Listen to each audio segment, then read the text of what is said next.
Yes, indeed. For a few years, we were really amazed to see that a church that we didn't know at all was also persecuted in China. So not only the Catholics, not only the Protestants or the Tibetans who are Buddhist or the Uyghurs who are Muslim, but also the Church of Almighty God.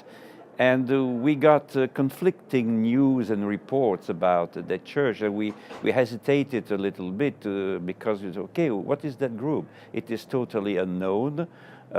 We've never seen any list of prisoners coming from that religious group. So we started some investigation. And we discovered that there were 3 million of people belonging to your church having their religious life totally underground because they are not allowed to worship, to assemble publicly. And so they meet in houses, so that's what we usually call house churches.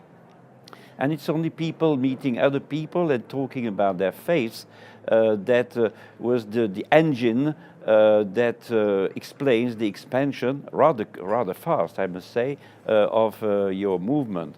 But once you started expanding and becoming visible for the Chinese authorities, then repression started.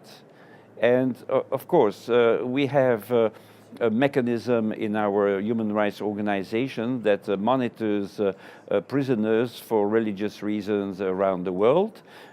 China, Iran, North Korea are on the top of that blacklist, unfortunately. And so we started collecting some information about this religious group.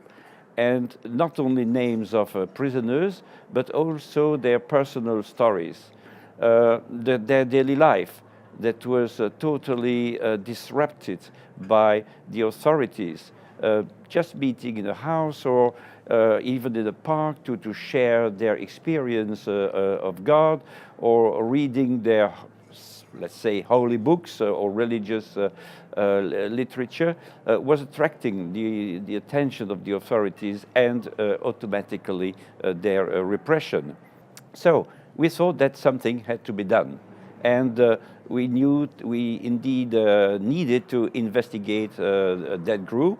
And then we asked some experts about religion in China to provide us some information. And some scholars made some research, like Professor Massimo Introvignie, but also others. And that was a very good and a reliable source of information for us to make one more step.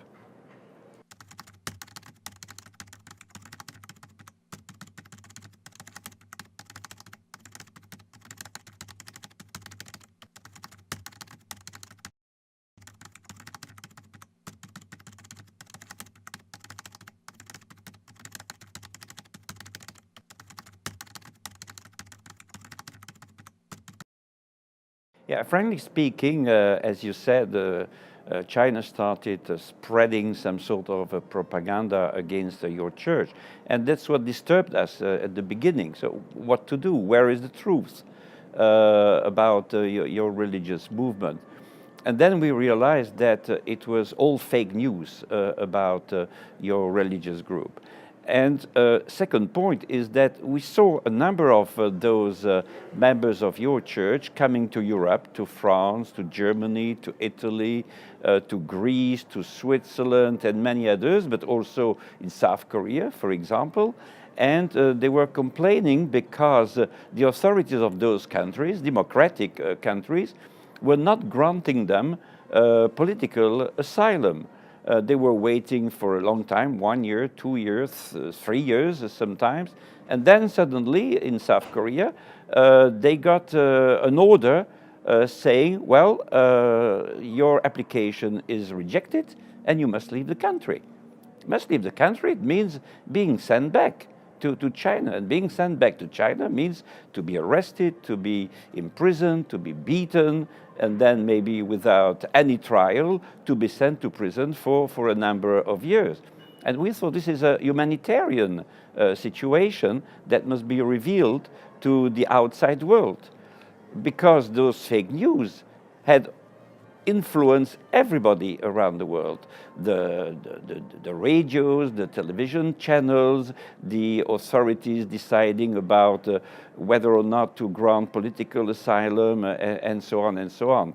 And so it was time to deconstruct the negative impact and effect of the fake news of China, to reveal the reality, in order to be able to convince the authorities of the countries where they are looking for a safe haven, that they should be accepted as politically persecuted Christians, and that they should be granted a safe haven in all the countries where they apply for asylum.